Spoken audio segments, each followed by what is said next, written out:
What's going on, everyone? My name's Tenebris Infinite, and welcome to a quick guide on the new collectibles for the War figurines that were added just in the Dangerous Experiments update.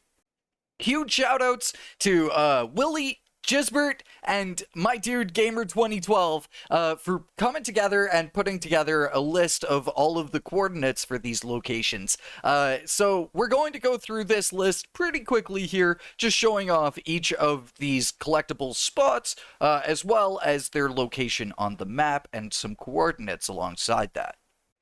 This is going to be a rather straightforward video, and in the future, when the collectible section is added into the menu, then we're going to go off and talk about all of these collectibles.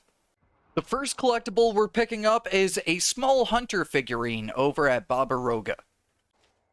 You can find Babaroga just over on the hill here, just by Mer Dalsberget. You'll be able to find this figurine sitting in the tent on the left, just on the back on one of the boxes.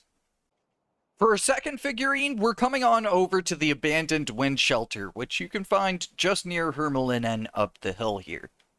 The map's sitting just inside of the wind shelter. It's really easy to find this one. The next war figurine can be found at the Soviet Research Lab just inside of Hagaboda here. This one's a little easy to miss, but it's just a tick hiding on the floor right beside a blood splatter on the first kind of metal testing ground here. The next figurine is found off at Copperburiet Castle Ruins, and more specifically just right where my character is at.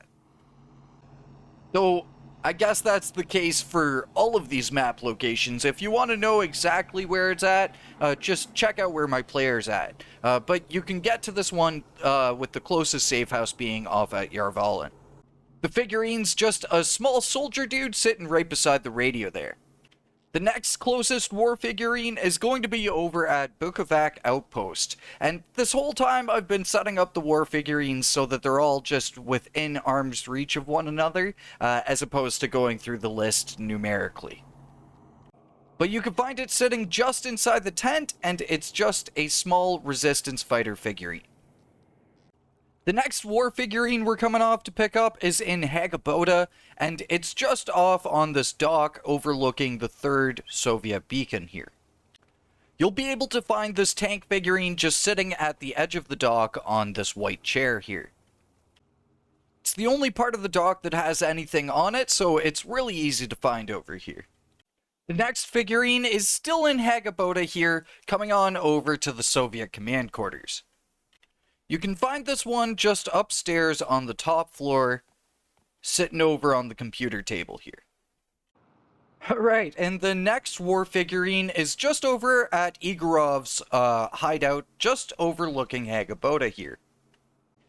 It's this really quaint little mountaintop shack with a couple apple trees here, and you can crawl underneath and make your way on inside, and you will find yourself a resistance member with a bicycle just sitting here on the little makeshift table. So for our second last war figurine, we're coming on over to the Soviet trenches. The closest safe house is Loveness that you can fast travel to, and you'll find it just down in the trenches here. You'll find it lying with this dead soldier just, I believe it was like just right there, but you can find it pretty easily by looking for the tents down here. And for the final war figurine, you're coming on over to Ekby Garden over here, just up and along the way from the Soviet trenches. Did I just get grenaded? What the heck, man? Alright, after recovering, what you're looking for over here is the computer and the lit lamp, and just in between the two, you'll find the wolf figurine. So there we go, my dudes. I wasn't too sure if I was going to put this one together, but I figured, what the heck? You all might be looking for something fun to hunt down over the holidays here, like I have for the past few days, so hopefully this will help you all out, or give you something fun to do in GZ here. Let me know all of your theories on these figurines in the comments down below, but for now, thank you for watching, and I will catch you all in the next one. Until then, peace.